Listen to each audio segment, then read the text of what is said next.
പ്രകാശമേ മിഴി തുറക്കുക വേഗം.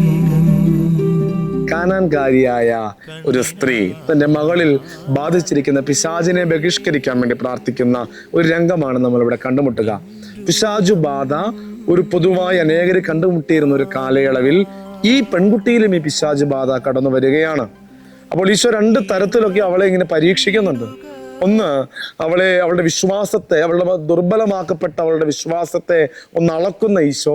രണ്ടാമത് അവളെ പ്രകോപിപ്പിച്ചുകൊണ്ട് അവൾ വിശ്വാസത്തിൽ നിന്ന് മാറുമോ എന്നൊക്കെ പരിശ്രമിച്ച് നോക്കുന്നുണ്ട്.